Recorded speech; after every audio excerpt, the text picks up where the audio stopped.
Operation Sindoor అనేది మంచిదే. ఎవరైతే రాడికల్స్ ఉన్నారో వాళ్ళని అంతమొదించడం భారతదేశం మంచి నిర్ణయం తీసుకున్నారు. దాన్ని అందరూ స్వాగతిస్తున్నాం మేము భారతీయులంగా. కాకపోతే దాన్ని చాలామంది వక్రీకరించి ఏదేదో మాట్లాడుతున్నారు. కేవలం ఇండియాలో ఉన్న ముస్లిమ్స్ అందరూ సహకరిస్తున్నారు, చేస్తున్నారని. మేము భారతీయులం.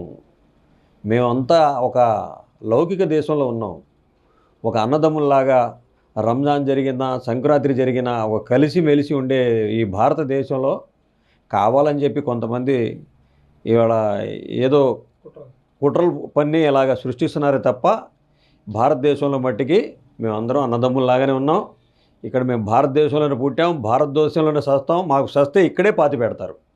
మా తాతలు ముత్తాతలు కూడా ఇక్కడే కాలం చెల్లించారు. తప్పకుండా మేము భారతదేశం ఏ నిర్ణయం తీసుకున్నా సరే మోడీ గారు ఆ నిర్ణయానికి కట్టుబడి ఉన్న ముస్లిమ్స్ మేము ఎవరైతే టెర్రరిస్టులు ఉన్నారో వాళ్ళు మేము సహకరించమని మా ఇస్లాం చెప్పలేదు, మేమెవరని చెప్పం. ముస్లిమ్స్ అందరూ ఏకతాటిగా భారతదేశానికి అండగా ఉంటారు. మేమందరం భారతదేశంలో ఉండే భారతీయులం. మేము అది గ్రహించాలి తప్ప కావాలని కొంతమంది ముస్లిమ్స్ ఇక్కడ ఇండియాలో ఉన్న ముస్లిమ్సే ఇలా చేస్తున్నారు, భారతదేశంలో ఉన్న ముస్లిమ్స్ ఇలా చేయడం వల్లే జరుగుతుంది అది ఇదని చెప్పడం చాలా దుర్మార్గం. కావలిలో తల్లి కూతురు ఇద్దరు మాట్లాడారు. ఒక ముస్లిం వల్లే మేము ప్రాణాలతో బయటపడి రాగలిగాం, అది కరెక్ట్ కాదు మాట్లాడేది. మేము ప్రాణాలు అరచేతిలో పెట్టుకొని మేము పరుగులు తీస్తుంటే అతను వచ్చి నేను తీసుకెళ్తానమ్మా మీకు అని చెప్పి ఆయన తీసుకొచ్చి మాకు సేఫ్గా తీసుకొచ్చాడు ఆయన.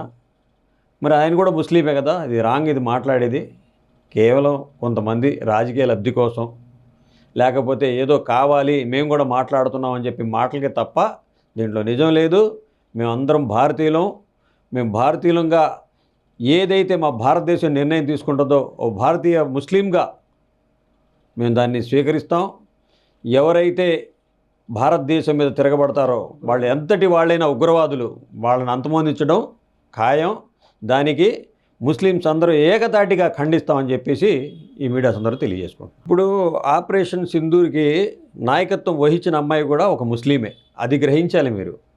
ఒక ముస్లిం అయి ఉండి కూడా తోటి పాకిస్తానీల మీద ఆవిడ ఏ విధమైన ఫైట్ చేశారో, ఎలాంటి నాయకత్వం వహించారో మీరందరూ గ్రహించాల్సిన అవసరం ఎంతైనా ఉంది.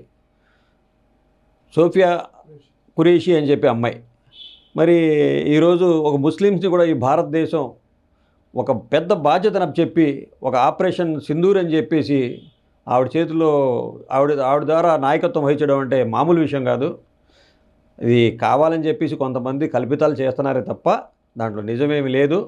ఇది భారతదేశం, మేమందరం భరతమాత బిడ్డలం అని చెప్పేసి ఈ మీడియాస్ అందరూ తెలియజేసుకుంటాం.